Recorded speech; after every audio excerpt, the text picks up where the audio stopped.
Have you ever picked up a beautiful plant from a nursery, brought it home, and later discovered that a single bite of it could cause serious harm to a child or a pet?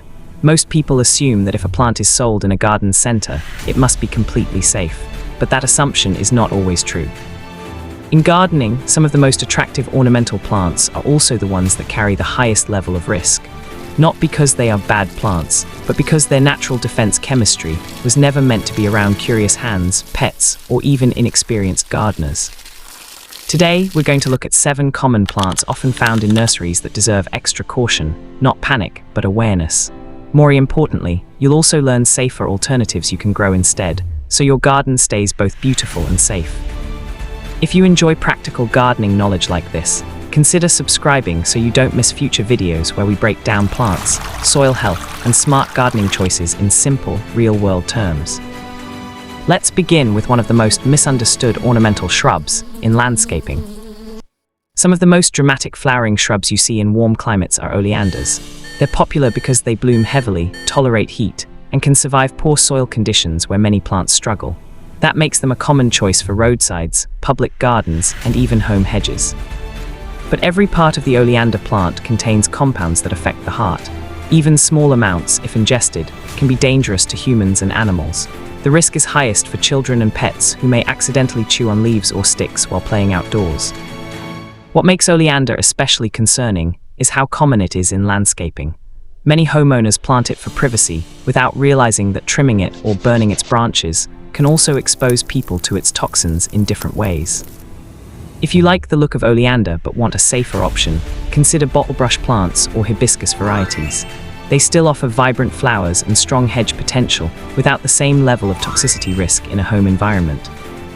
Moving on, another nursery favorite, often admired for its tall, elegant flower spikes, is foxglove. Foxglove is grown for its striking tubular flowers that attract pollinators like bees.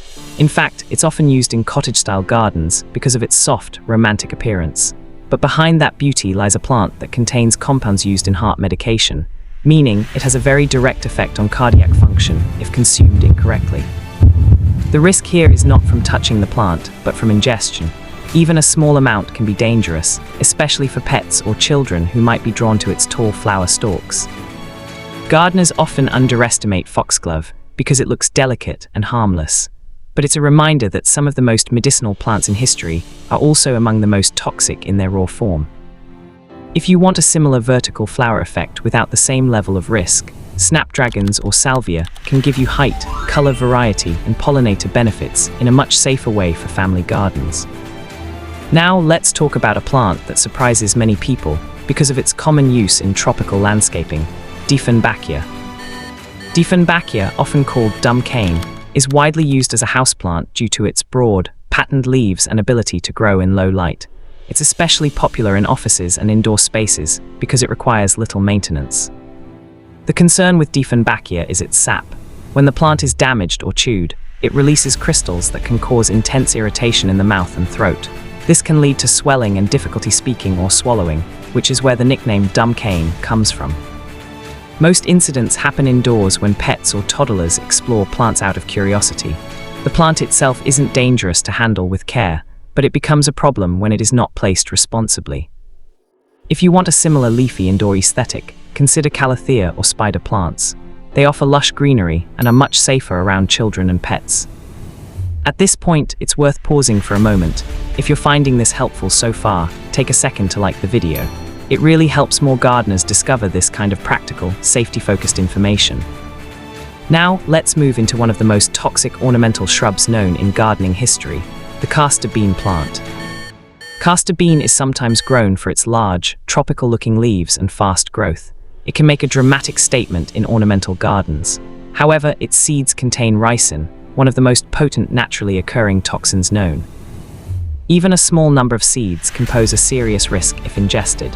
This is why many experts recommend extreme caution or complete avoidance in home gardens, especially where children or animals are present. Despite this, castor bean still appears in decorative landscapes because of its bold visual impact. But that beauty comes with a responsibility to understand the risk fully. If you're looking for large foliage plants without the danger factor, consider ornamental banana plants or canna lilies. They provide that tropical look without the same level of toxicity concern. Next, we move to a plant that often confuses gardeners because of its sweet fragrance and bell-shaped flowers, lily of the valley. Lily of the valley is widely grown in shaded gardens for its delicate white flowers and strong perfume. It's also associated with traditional bouquets and woodland-style landscaping.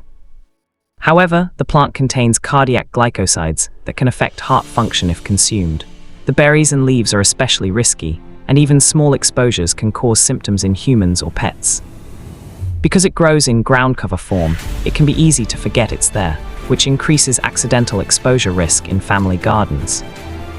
If you love the look of lily of the valley but want a safer ground cover, consider sweet alyssum or foam flower. They offer similar soft floral textures without the same level of toxicity concerns. Now let's talk about a plant that is often sold as a striking ornamental bulb, the sago palm. Despite its name, sago palm is not a true palm. It's a cycad, and it's extremely popular in landscaping because of its symmetrical, prehistoric appearance. It looks almost like a living sculpture. The problem is that every part of the plant is toxic, but the seeds are especially dangerous to pets. Dogs are particularly at risk, and even small ingestion can lead to severe illness. Sago palm is one of those plants that looks harmless because it grows slowly and appears sturdy. But its toxicity level makes it one of the most important plants to manage carefully in home gardens. If you want a similar architectural plant, consider parlor palm or areca palm. They provide that tropical structure while being significantly safer choices for household environments. Before we continue, if you're learning something new today, consider subscribing so you can build a safer and more informed gardening practice over time. Let's move to our final plant, which is both beautiful and deeply concerning when misunderstood: angel's trumpet. Angel's trumpet, or brugmansia, produces large, hanging, trumpet-shaped flowers that can look almost magical in the evening light. It's often planted for its dramatic fragrance and ornamental value in tropical and subtropical gardens. But this plant contains powerful alkaloids that affect the nervous system. Ingestion can lead to serious health effects, and even handling large quantities without care is not recommended. What makes angel's trumpet especially risky is how visually inviting it is. People are drawn to its flowers, unaware of its internal chemistry. If you want a similar dramatic floral display, consider trumpet honeysuckle or mandevilla. They offer similar climbing beauty with a much lower risk profile for home gardeners. Now, stepping back from the individual plants, there's an important lesson here that goes beyond any single species. Most plant-related accidents don't happen because people are careless. They happen because gardeners assume that nursery availability equals safety, but nurseries often stock plants based on climate adaptability and visual appeal, not household safety. So as a gardener, your role is not just to grow plants, but to choose them wisely based on your environment, especially if you have children, pets, or visitors. If you've ever seen one of these plants in a nursery or even grown one before, share your experience in the comments. It helps other viewers learn from real situations rather than just theory. Before we wrap up, take a moment to share this video with someone who loves gardening. It might help them rethink a plant choice that could matter more than they realize. Gardening should feel peaceful, not risky, and with the right knowledge, you can build a space that is both beautiful and safe for everyone who walks into it. Thanks for watching, and I'll see you in the next one.